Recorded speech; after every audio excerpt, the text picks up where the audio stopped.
तो आज हम बात करेंगे इफेक्ट एंड कंट्रोल पैनल की। ठीक है, हर प्रॉपर्टी के अंदर हमें ये इफेक्ट एंड कंट्रोल पैनल हमें दिखाई देगा।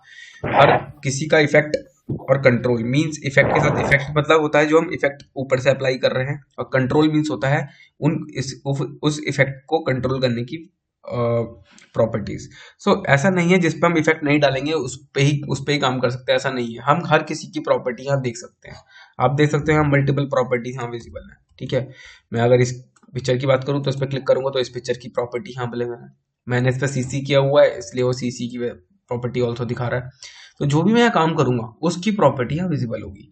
अब इस पर काम कैसे करते हैं, ठीक है। सो फर्स्ट ऑफ ऑल मैं एक काम करता हूँ, मैं एक बॉक्स ले लेता हूँ। मैं इस सबसे किसी भी चीज को समझने के लिए ऐसा नहीं है मेरे को कुछ लेना है, मैं सिंपल सा एक बॉक्स ले रहा हूँ। ठीक है, इस बॉक्स के अंदर देख रहे होंगे कि ऊपर का डेटा अलग है, नीचे का डेटा हमारा पूरा अलग है, और उसके नीचे भी एक डेटा हमारा वो अलग है।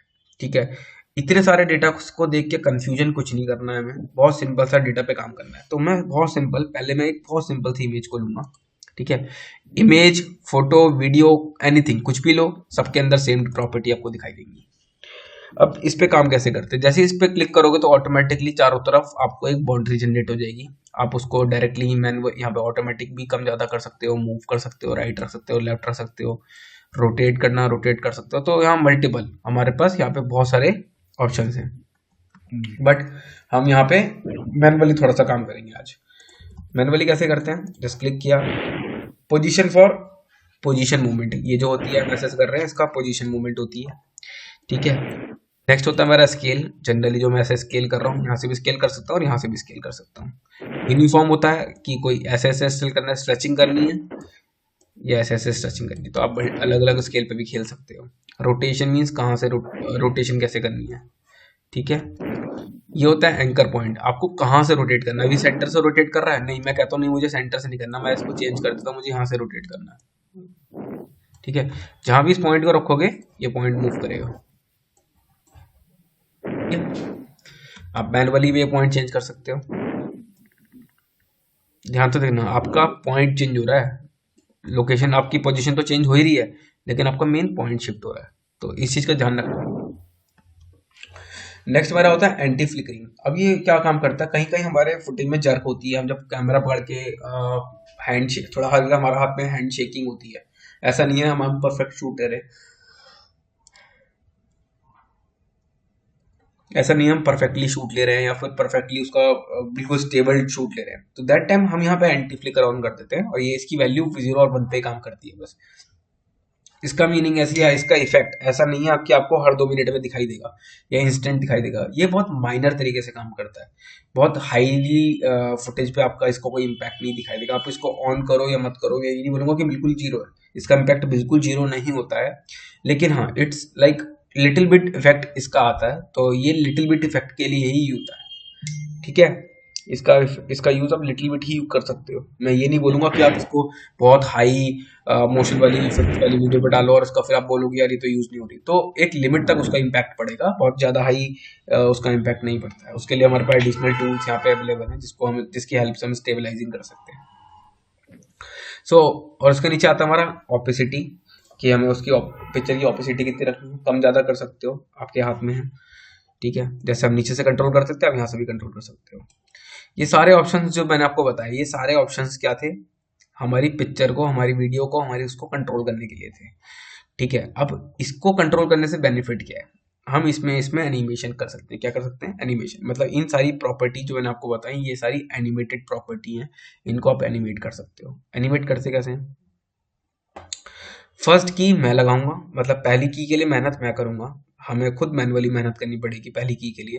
पहली की लगा दी, पहली की लग गई, देखो जैसे जैसे पहली की लगाते रहोगे, पहली की आप खुद लगा रहे हो। दूसरी की सॉफ्टवेयर लगाता है, कौन लगाता है, सॉफ्टवेयर। जैसे ही मैं थोड़ा सा अपना जब तक पोजीशन चेंज नहीं करूंगा, अपना जो टाइमलाइन की पोजीशन चेंज नहीं करूंगा, उसके बाद आप यहाँ से कुछ भी चेंज करोगे, ऑटोमेटिकली की लगेगी, फिर मेरे को की लगाने की जरूरत नहीं है, फिर वो की अपने आप लगेगी सीधे। ओके ओके, वो अकॉर्डिंगली मूव करेंगी उसकी जो भी प्रॉपर्टीज है, मतलब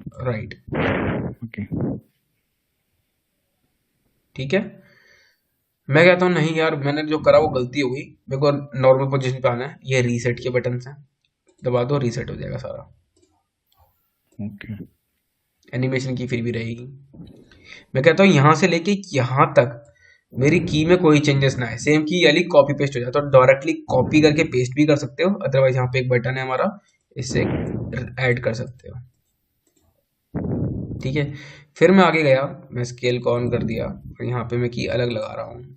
ठीक है, इसको पीछे ले आया।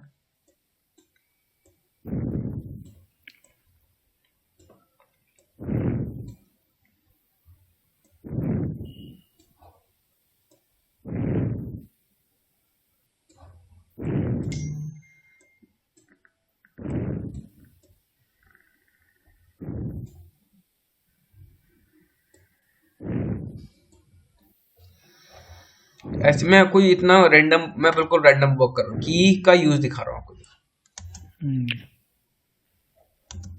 सीरीज, और यही सारी कंट्रोल्स आप हर किसी पे कर सकते हो, चाहे वो वीडियो हो, चाहे वो आपका ग्राफिक्स हो। ग्राफिक में अभी इस वाले पैनल को छोड़ दो, ऊपर वाले दोनों को, लेकिन मोशन पैनल आपको सब में मिलेगा, आप सब में यूज कर सकते हो। जो मोशन पैनल का काम होता है वो हमारी ओवरऑल ले जो ट्रैक है उस पे जो लेयर रखी हुई है, उस ओवरऑल लेयर पे, ओवरऑल ट्रैक पे काम करता है। जो अगर हम इंटरनली बात करें तो वो इंटरनली सिंगल ऑब्जेक्ट की प्रॉपर्टी पे काम करता है। अगर मैं इसमें कोई चेंजेस करता हूँ तो वो किस पे चेंज होंगे, हमारे इंटरनल वाले पे। लेकिन ये किस जिस पे चेंज होंगे, ये सब पे काम करेंगे। ये वेक्टर मोशंस है, ये जितने भी वेक्टर आप बनाओगे, अभी इसमें एक शेप है वेक्टर में, मैं कल को इसमें दो और बनाता हूँ, तो इसमें जब मैं चेंज करूंगा, स्केल करूंगा, तो दोनों पे काम करेगा। ठीक है, लेकिन जब मैं इसमें काम करूंगा तो वो सिर्फ सिंगल उस पे। दल पे काम करेगा। और इन केस अगर ये तो भी वेक्टर शेप की बात हो रही है, कल को आप इसमें कुछ और बना देते हो, मैंने कहना टेक्स्ट बना दिया, ठीक है, मैं कल इसमें ग्राफिक्स मैंने इंपोर्ट करा लिया, कुछ भी करा लिया, तो वेक्टर इन सब का कंट्रोल है, जो वेक्टर से अलग जाएगा वो इन सब का जो फादर है वो ये रहा। ये ओवरऑल प्रॉपर्टी पे काम करेगा, जितना भी होगा ये सिर्फ वेक्टर वेक्टर की प्रॉपर्टी पे काम करेगा, और ये अपनी इंडिविजुअल प्रॉपर्टी पे काम करेगा।